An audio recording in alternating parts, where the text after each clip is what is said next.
Di video kali ini, kita kembali belajar pada tema 8, subtema 3, muatan pelajaran ilmu pengetahuan alam.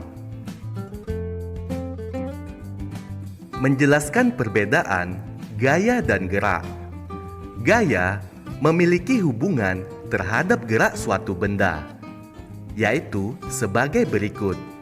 Yang pertama, gaya dapat membuat benda diam menjadi bergerak.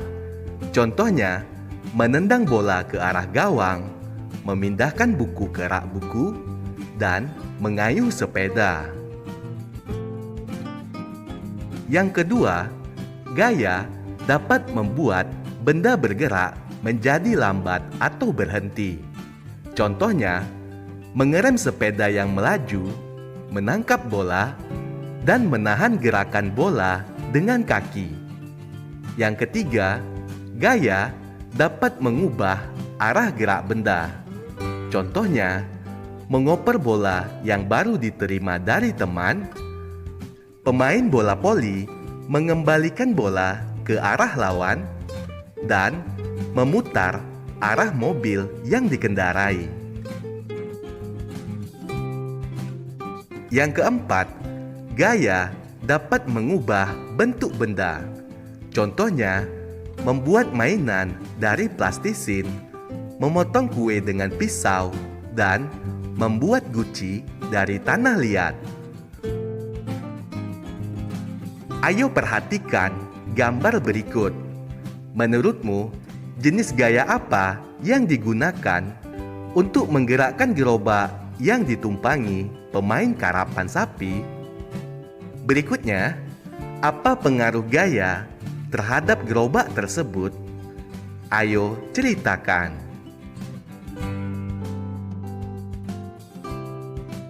Ayo perhatikan gambar berikut.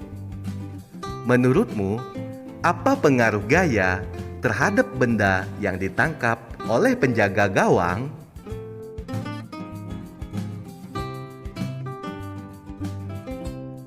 Menjelaskan hubungan antara gaya dan gerak. Gaya merupakan tarikan atau dorongan yang memengaruhi keadaan suatu benda. Gaya dapat menimbulkan perubahan gerak atau kecepatan pada sebuah benda. Gaya memengaruhi gerak suatu benda. Salah satu contoh penerapan gaya dalam olahraga adalah lemparan dan dorongan pemain basket terhadap bola. Bola basket dapat masuk ke keranjang lawan jika diberikan gaya. Gaya yang dilakukan pemain basket memengaruhi gerak bola basket tersebut. Pengaruh gaya terhadap gerak dan bentuk benda di lingkungan sekitar. Ayo perhatikan beberapa peristiwa berikut. Yang pertama, bermain ketapel. Pengaruh gaya terhadap gerak benda pada peristiwa bermain ketapel adalah gaya memengaruhi benda diam menjadi bergerak. Saat bermain ketapel, kita menggunakan gaya berupa tarikan.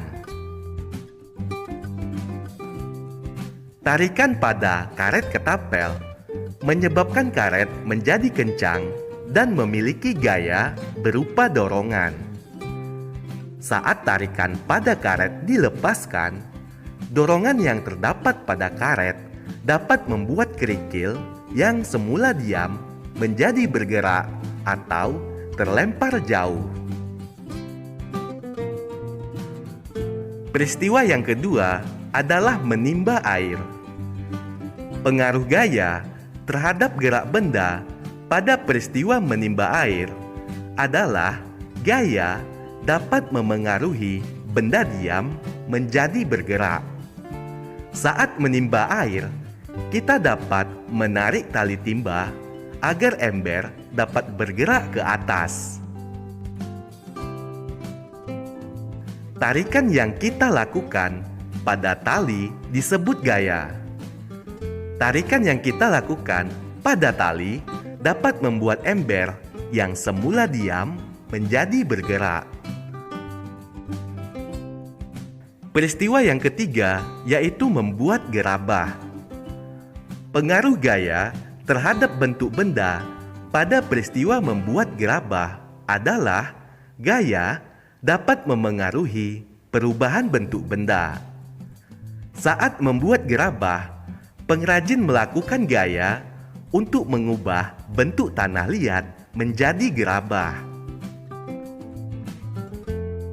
Gaya yang diberikan pengrajin berupa dorongan atau tarikan. Gaya tersebut menyebabkan tanah liat yang semula berbentuk gumpalan dapat berubah menjadi bentuk gerabah.